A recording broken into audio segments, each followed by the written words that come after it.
First is the fake applause, then the real one. It's like, that's what the guy told us to do. And now we really like you. I love that. But I know why you're excited. It's Donald Trump's birthday, and they had a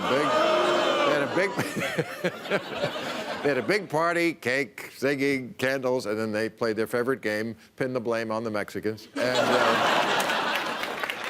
73.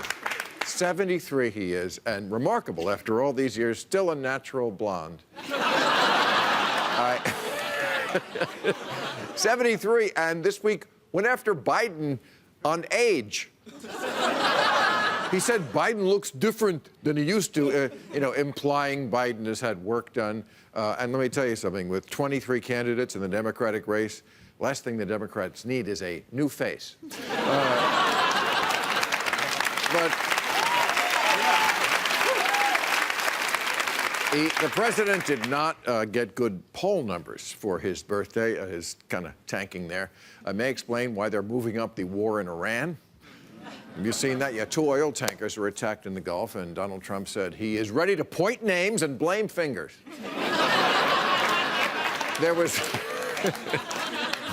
There's a grainy video of a small boat that is doing something near the tanker, and Trump says, this proves it has to be Iran. Who else has that technology, a small boat? Trump said, do I have to spell it out? Because you know I can't do that. And no, he's pissed. There is no way Iran is going to escape Donald Trump's wrath unless they write a beautiful letter. That's how you do it, right? If the Supreme Ayatollah wrote a letter that said, I thought I was supreme, but when I saw you, Donald Trump...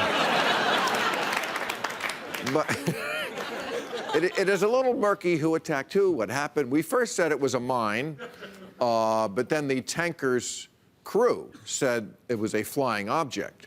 So that rules out a Boeing 737.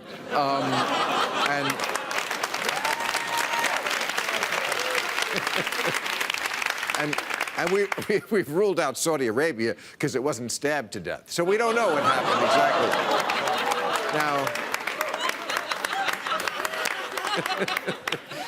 in other news, the President of the United States, who for the past 2 years has been screaming no collusion every fucking second he can. Like, good morning, no collusion. Good night, no collusion. Went on George Stephanopoulos' show and said, you know what? Fuck it, collusion. Yeah. Now it's like Gwen Stefani saying, you know what? I am a hollaback girl. Hollaback. I'm good with that. Trump said he accepted help from a foreign country to get dirt on his opponent, and he would take it again. And he wouldn't call the FBI. And Democrats were so shocked, they almost took a stand on impeachment.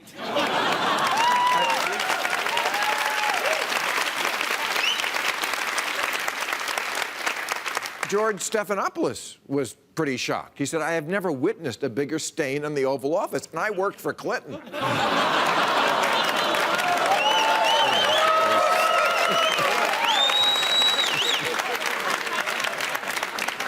Now, of course, the Republican reaction was swift and severe. I'm joking, of course. They could always give a fuck. I loved it. You know, all they cared about wasn't that Trump admitted to treason and being a criminal. That's old news. They were upset that he broke the first rule of Fascist Club. He went outside of Fox News. Laura Ingraham said, why did anyone put Trump in that situation? It's an interview with the president, not putting a baby on a horse. And of course, you know, Trump has many types of lies. Today came the one I hate the most, the ridiculous, insulting walk-back lie that he tells when he says something ridiculous, and the next day, the pulling this out of my ass, barely bothering to make sense, fuck you lie. He was on Fox and Friends doing this for almost an hour. To get off the phone, they had to pretend there was someone at the door. They don't care. They don't care about any of this. Trump's attitude about subpoenas is, I don't do subpoenas. They got a picture of him the other day walking up to Air Force One, the steps. He had a subpoena stuck to the bottom of his shoe. But thank you all for putting on a brave face tonight. I know you must be upset because I'm sure you've heard Sarah Huckabee Sanders, who reinvented the job of press secretary by not doing it. Sarah says she is stepping down, but of course that's her, so who knows? But you know. But, you know, when one door closes, another one opens. Trump actually said she should run for the governor of Arkansas. So maybe it's that. She's also launching a new social media platform, Rusting Bitch Facebook. I don't know if you know. And she's taken a position on the board at the Burger King because Sue has more experience with Whoppers. Oh, you're way ahead of me on that. All right.